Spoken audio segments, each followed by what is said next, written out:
Welcome back बच्चों। आज हम लोग सीखे गणित कक्षा 6 की 2D प्रश्नावली को सॉल्व करेंगे, जिसके कुछ प्रगुण हैं। तो इसको भी हम प्रगुणों को सॉल्व कर लेते हैं, तो उसके बाद प्रश्नावली को लगाएंगे। तो चलिए क्वेश्चन को शुरू करते हैं।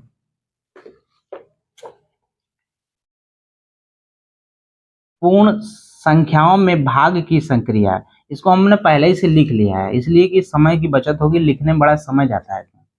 तो पहला क्वेश्चन है कि पूर्ण संख्याओं में भाग की संख्या। पहले हमने पिछली क्लास में हमने गुणा की संक्रिया को पढ़ा था, अब इसमें हमने भाग की संक्रिया पढ़ेंगे। तो पहला है समवर्ग प्रगुण का परीक्षण। समवर्ग का देख लेते हैं परीक्षण। अगर किसी भी पूर्ण संख्या में अगर हम भाग दे देते हैं तो हमारी पूर्ण संख्या ही आएगी। कोई भी देखिए आ रही है, लेकिन जैसे एक संख्या मान लेते हैं 17, 4 का भाग दे दे तो यह पूर्ण संख्या नहीं आएगी, बटे में आ जाएगी, दशमलव में आ जाएगी। तो भाग की कंडीशन में यह संक्रिया लागू नहीं होता है। प्रत्येक दशा में प्रथम पूर्ण संख्या में दूसरी पूर्ण संख्या से भाग देने पर पूर्ण संख्या नहीं प्राप्त होती है, स्पष्ट लिखा है। इसे चेक भी कर लीजिए कि जैसे मान लो एक हम संख्या ले लिए थे कि जो कट जाए, और एक ऐसी संख्या ले जो नहीं कटेगा। तो इसी से अंदाजा लग रहा है कि ये दशमलव में संख्या आएगी, ये नहीं कट रहा है। तो इसका मतलब यह समवर्ग प्रगुण का परीक्षण या लागू इस पे नहीं होता है। क्वेश्चन नंबर दूसरा देखेंगे। शून्य से पूर्ण संख्याओं में भाग का परीक्षण करते हैं। तो शून्य से पूर्ण संख्या में भाग देंगे तो अनडिफाइंड हो जाएगा, इसको हम परिभाषित नहीं कर पाएंगे। तो यह भी शून्य पे यह लागू नहीं होता है। क्वेश्चन नंबर इस पर तीसरा देख लेंगे कि पूर्ण संख्याओं में एक से भाग का परीक्षण। जब एक से भाग देते थे किसी भी संख्या में तो हमें वही संख्या प्राप्त हो जाती है, तो यह एक पे लागू हो रहा है। क्वेश्चन नंबर चौथा देखेंगे। शून्य में किसी संख्या से भाग। अगर शून्य में किसी संख्या से हम भाग दे देते हैं हमें, तो हमें शून्य ही प्राप्त होती है। नेक्स्ट क्वेश्चन है ये, समान संख्या से समान संख्या में भाग देने पर सदैव संख्या हमें एक प्राप्त होती है। देखो 2 का भाग 2 में 1, 4 का 4, 5 का 5, यह एक प्रगुण है। तो अब इस पे सवाल करेंगे तो बहुत जल्दी आ जाएगा। तो सवाल देखेंगे 2D का प्रश्नावली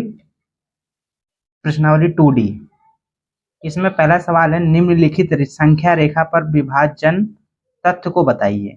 तो यह एक चित्र दिख रहा होगा, 0 1 2 3 4 5 संख्या रेखा है। ये 12 तक ये बना हुआ है। तो इसे यह देखना है, इसको बताना है कि विभाजन तथ्य बताना है। तो यह कहाँ तक गया है, 12 तक। अब ये देखना है कि कितने तक है, 1 2 3 4 5 6 भागे 6, 6 का भाग 6 दूनी 12। प्रत्येक 2 2 2 2 का अंतर है, 1 2 1 2 1 2 1 2, पूरे में 2 2 का अंतर है। क्वेश्चन नंबर दूसरा है, 21 भागे 3 7, 7 3 7 21 7 आ जाएगा कि संगत गुणात्मक तथ्य। इसका मतलब संगत गुणात्मक तथ्य मन 3 का गुणा अगर 7 में कर देते हैं तो 21 आ जा रहा है। इसी तरह संगत गुणात्मक तथ्य बताइए, 56 भागे 8 बराबर 7।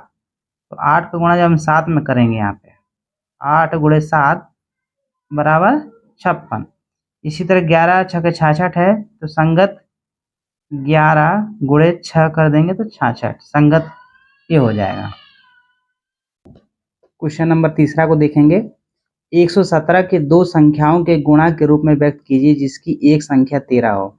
तो 117 के दो संख्याओं के गुणा के रूप में व्यक्त कीजिए, इसकी एक संख्या 17। तो कहने का मतलब 113 से जब भाग दे देंगे तो ये 9 बेर चला जाएगा। तो ये कहने का मतलब इसको अगर हम 13 का गुणा अगर हम 9 में कर दें तो 117 प्राप्त हो जाएगी। तो सीधा सीधा समझ लेते हैं कि गुणा जो होता है वो हमेशा भाग के नियम पे रहता है। जैसे यह दो संख्याओं का गुणा है तभी 117 हो रहा है, तो यह कोई ऐसी संख्या तो होगी। तो हम 13 का अगर भाग दे देते हैं तो 117 में तो 9 बेर जा रहा है। तो कहने का मतलब 13 13 13 13 9 बार है इसमें। तो इस तरह से भी हम निकालेंगे इसके। क्वेश्चन नंबर चौथा देखेंगे। यह तीसरा था, क्या ऐसी कोई पूर्ण संख्या संभव है जिसको स्वयं से विभाजित करने पर वही प्राप्त होती है? तो हाँ है, स्वयं से अगर भाग दे देंगे तो हमें एक प्राप्त हो जाएगी। कोई भी हर एक संख्या स्वयं का स्वयं से दे देंगे तो एक प्राप्त हो जाएगी। ठीक है, क्वेश्चन नंबर 5वां देख लेंगे।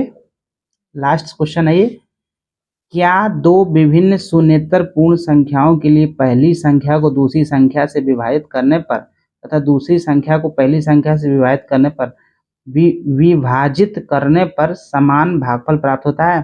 तो नहीं होता है, नहीं। क्यों नहीं होता है? क्योंकि हमेशा अगर दो का भाग अगर हम 4 में दे दें तो 2 आ जाएगा। इसी को उल्टा कर देते हैं तो ठीक मान इसका उल्टा आ जाएगा, इसको 1/2 है, बट इसका ठीक उल्टा हो जाएगा, तो नहीं, संभव नहीं है। ठीक है, तो 2D कंप्लीट हो गया। अब इसमें कोई भी अगर डाउट है तो हमें कमेंट बॉक्स में लिखिए। धन्यवाद।